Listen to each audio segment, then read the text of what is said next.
You are entering professional nursing at a time when issues pertaining to quality and safety of the U.S. healthcare system have come to the forefront in the delivery of health care.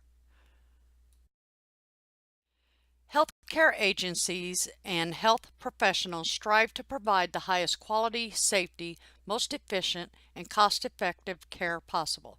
As nurses, we need to understand that we work within a system, and whenever there is a breakdown somewhere within the system, the risk for error increases. In an alarming 2000 report by the Institute of Medicine titled "To Err is Human, Build a Safer Health System," authors extrapolated and summarized data from two major studies and concluded that up to 98,000 patients are killed each year from medical errors, confirming that poor quality of care is a major problem in the United States, quoted by Cherry and Jacob from the Institute of Medicine in 2000. It is actually between 44,000 and 98,000 Americans die from medical errors annually. Medication-related errors are for hospitalized patients that cost $2 billion annually. 49 million uninsured Americans exhibit consistently worse clinical outcomes than the insured and are at increased risk for dying prematurely. The lag between discovery of more effective forms of treatment and their incorporation into routine patient care is about 17 years. 25% of patients are not receiving care that is recommended. The 2008 National Healthcare Quality Report notes that U.S. healthcare quality is suboptimal and continues to improve at a slow pace. Crossing the Quality Chasm by the Institute of Medicine addressed broad quality issues in the United States healthcare system. The report indicated that the healthcare system is fundamentally flawed with gaps, and it proposes a system-wide strategy and action plans to redesign the healthcare system. The IOM provided 6 aims to guide improvements, closing identifiable gaps. These are: safe, avoiding injuries to patients caused by the care that is intended to help them. Timely, reducing waits and sometimes harmful delays for those who receive and give care. Effective, providing services based on scientific knowledge to all who could benefit and refraining from providing services to those not likely to benefit. Efficient, avoiding waste of equipment, supplies, ideas, and energy. Equitable, providing care that does not vary in quality because of the personal characteristics such as gender, ethnicity, geographic location, or socioeconomic status.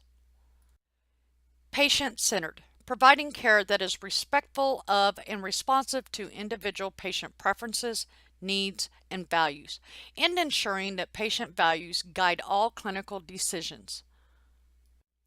These 6 guiding aims are collectively referred to by the acronym STEEP, the 6 guiding aims for improvement that should be adopted by every individual and group involved in the provision of healthcare, including healthcare professionals, public and private healthcare organizations, purchasers of healthcare, regulatory agencies and organizations, and state and federal policymakers.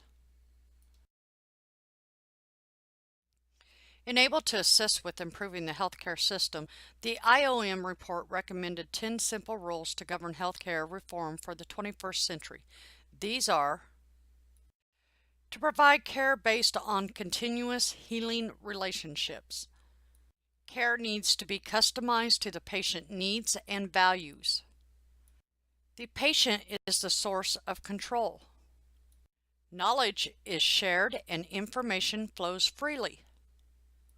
Decision-making is evidence-based. Safety is a system property. Transparency is necessary. Needs are anticipated. Waste is continually decreased. Cooperation among clinicians is a priority. Many buzzwords describe activities associated with quality management. The definitions are not as important as the principles they embody.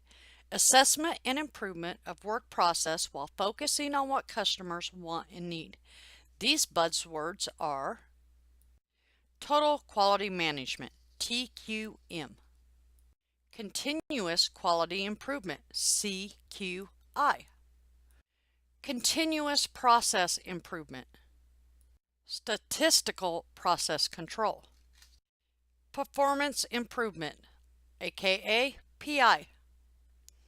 Now we're going to look at the cornerstones of quality management. Quality. The customer defines quality. Scientific approach. Organizational support for all employees to develop knowledge and skills in the science of quality improvement. And all one team. Belief in the people who are working to serve the customer.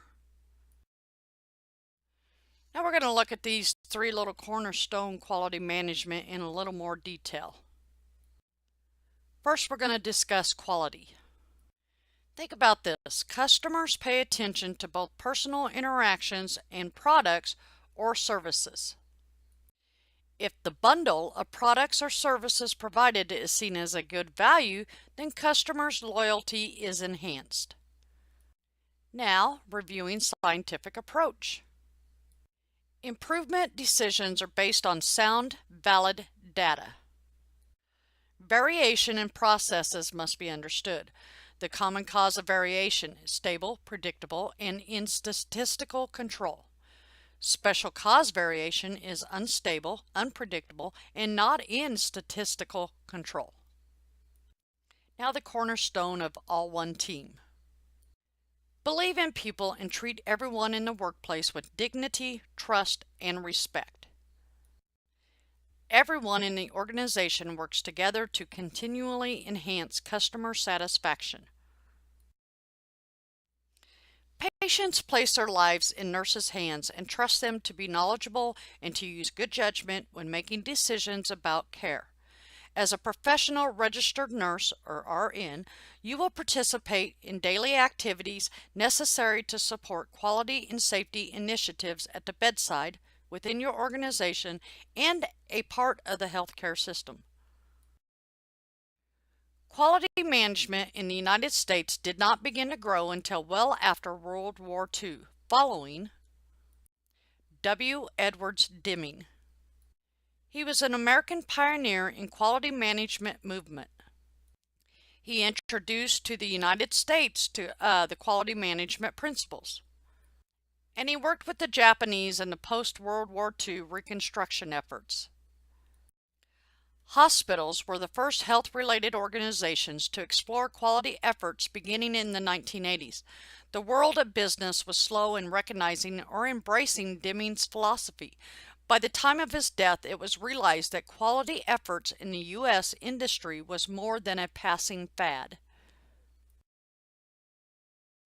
Before the 1980s, healthcare institutions focused on quality assurance rather than quality improvement. Quality assurance focused on specific incidents instead of improvements to address adverse outcomes. It was inspection-oriented. They were reactive to problems.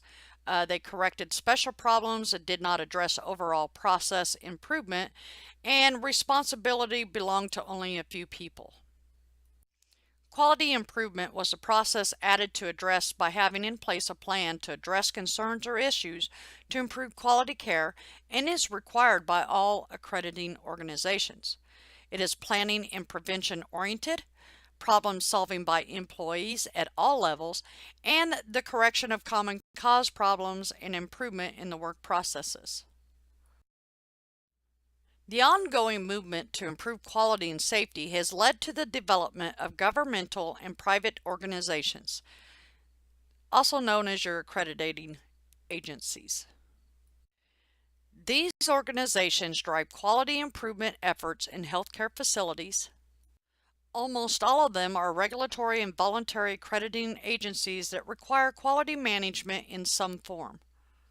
Some of the regulatory organizations are Centers for Medicare and Medicaid Services, CMS, They administer the Medicare program, and they require quality management and conditions of participation. And then we also have the state licensing authorities that require quality management activities and set quality standards. The Joint Commission was one of the first accreditation agencies to embrace quality improvement principles in hospital-based settings. Organizations voluntarily seek Joint Commission accreditation to demonstrate that they have achieved a gold seal of approval by following the quality and safety standards that are established by the Joint Commission. In 2002, the Joint Commission required accredited hospitals to collect data on standardized core performance measures. In 2004, the Joint Commission and the CMS, Centers for Medicare and Medicaid Services, aligned their current and future measures common to both organizations. Standardized core measures are referred to as the National Hospital Quality Measures. In 2009, reporting requirements allow hospitals to collect and submit data on a minimum of 4 core measures set or a combination. Core measures for the hospital include to address acute myocardial infarction, heart failure, pneumonia, pregnancy and related conditions, Surgical Care Improvement Project, also known as SCIP, Children's Asthma Care, Hospital Outpatient Department, and hospital-based inpatient psychiatric services.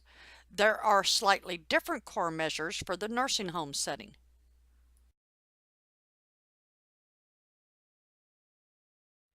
This concludes part 1 of Quality and Safety. If you have any questions related to course content, contact the instructor.